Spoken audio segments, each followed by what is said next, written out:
everybody, it's Katie. I'm here to wish you a happy Holy Week.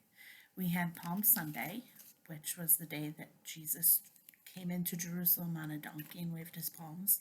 And thanks so much to all of you who were in my Palm Parade video. That was really fun. And Holy Week is all about Jesus and the last days of Jesus' life. And so I'm going to read you a book about Jesus. And I love this book, mostly because I love the illustrations. It doesn't tell Jesus' story in a different way than the Bible does or anything like that. But the illustrations are amazing. I love them. So this is the book. It's called Miracle Man, The Story of Jesus. And it's written by John Hendrix.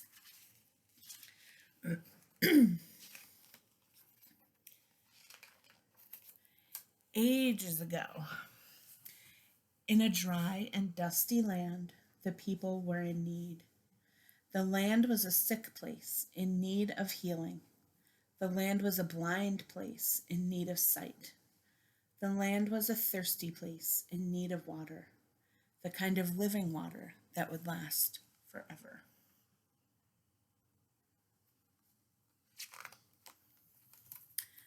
On a day that didn't seem any at all unusual, there came an unusual man. He looked like any other man, but he was like none who had ever lived before. This man was God's Son. When he spoke, his words made things happen. His words came alive.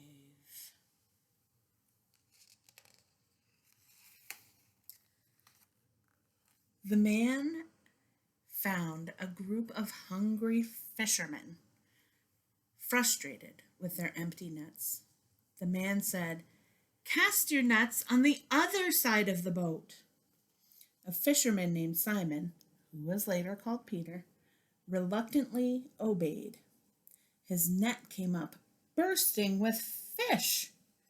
The fishermen were amazed.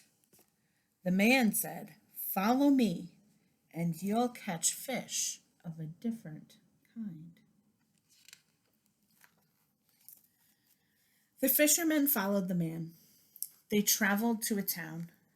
As they walked, a leper came alongside them. The fishermen kept their distance, afraid of his disease, but not the man. Instead, he touched the man on the face and tenderly put his arm around the sick man's shoulders.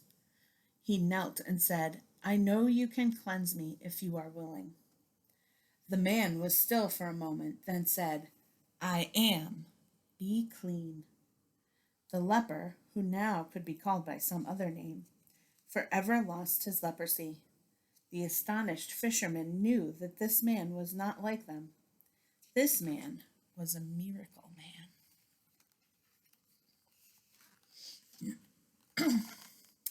A large crowd soon gathered to see the miracle man.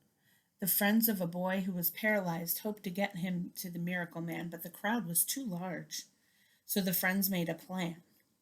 They moved back the tiles on the roof of the house and lowered the boy down on a mat right in front of everyone. When the man saw their faith, he said to the boy, "Friend, I am God's Son, sent to heal and forgive. You are whole again."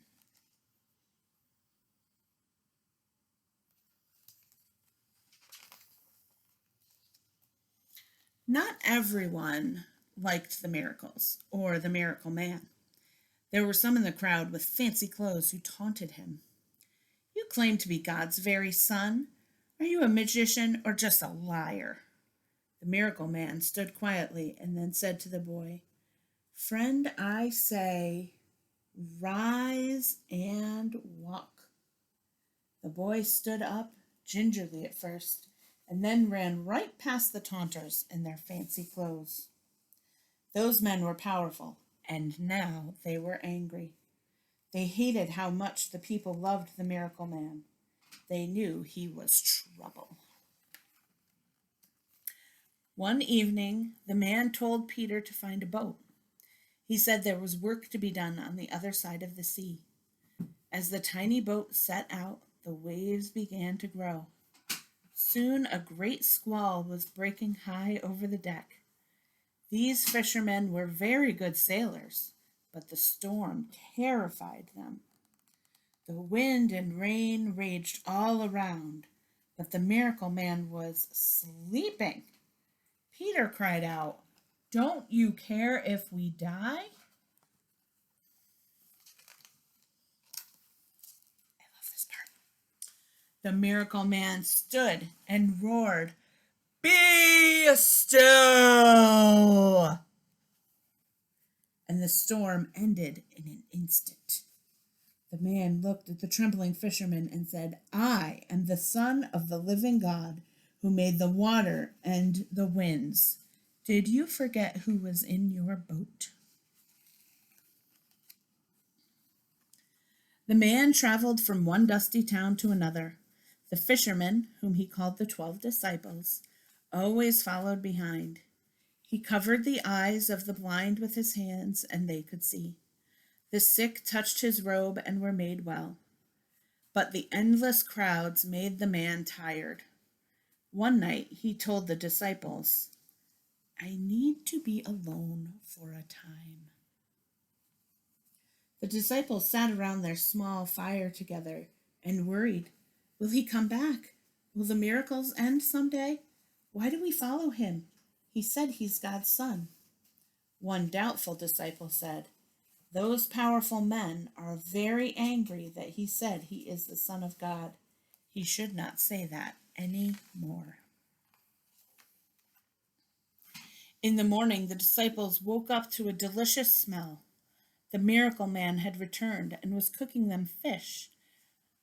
Handing them breakfast, he said, "It is time to return. There are many waiting who need to be fed." Indeed, the man found a gigantic crowd waiting for him nearby. He stayed and spoke among them all day until it was very late. Finally, one of the disciples said, "We can never feed all these people. You should send them away so they can find something to eat." The man saw a girl with a small basket of bread and fish. "Child," the man said, "would you give us your basket if it could feed everyone here?" Peter laughed and said, "How are 5 loaves and 2 fish going to feed so many?"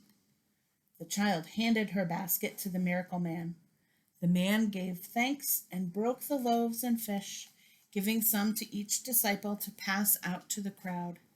He kept breaking and breaking and breaking and filled every mouth with bread and fish.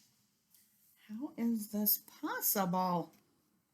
The miracle man said, "I am the bread of life. With me there is abundance forever." The man was again tired and needed rest. So he sent the disciples on ahead of him to cross the sea once more, this time alone. As the hours drifted by and the wind blew cold, the disciples felt abandoned and scared. Then they saw a distant figure coming toward them. He was striding across the waves. The disciples cried out in fear, "A ghost on the water!" A voice they recognized called back, "Take courage, it is I. Did you think I would leave you?"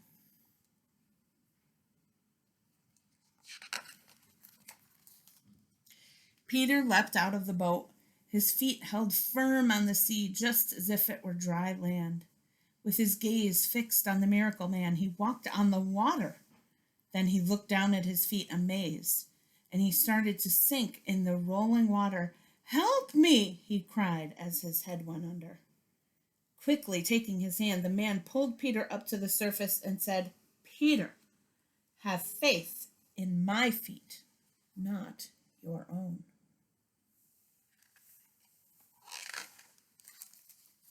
After their journey, the man called his disciples together for a meal. He blessed the bread and the wine and said, "It is time for me to leave you. I will be broken like this bread and poured out like this drink. One of you will betray me, and the flock will be scattered." The disciples were astonished and cried out in denial. As the shouting grew, the doubting disciple, called Judas, fled from the table.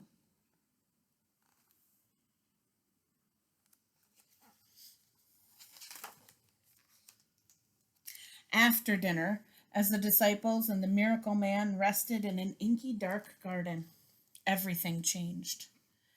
For a bag of silver coins, Judas had turned into a betrayer. He led the rich taunters and their soldiers to arrest the man. The powerful people in their fancy clothes were tired of listening to everyone talk about the miracle man. They feared that the crowds would no longer listen to them. The taunters had decided it was time for the miracles to end. Some disciples ran away and some disciples fought, but the man raised his hand and said to them, "No more." To Judas he said, "This is our hour when darkness reigns." The soldiers led the miracle man into the shadows. The miracle man was sent to die. The disciples, who just wanted to be called fishermen again, were heartbroken.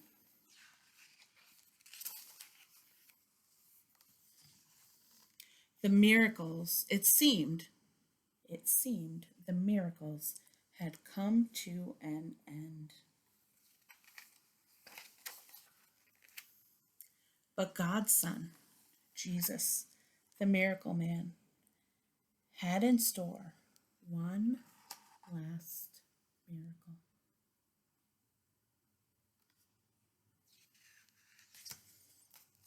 It's such a beautiful story leading up to Easter, and it can be sad, and sadness is good. It makes us appreciate the happiness even more.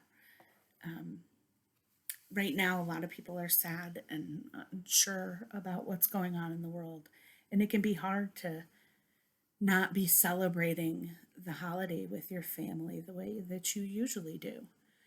So think about how you might be sad or you might be disappointed, and remember how good it will feel, and look forward to the wonderfulness that you will feel, just like those disciples felt on Easter morning when Jesus came back. You can feel the same way when we return to church together and return to school and all those great things that we're looking forward to in the world. I love you all so much, and I will talk to you soon. I hope you enjoyed it.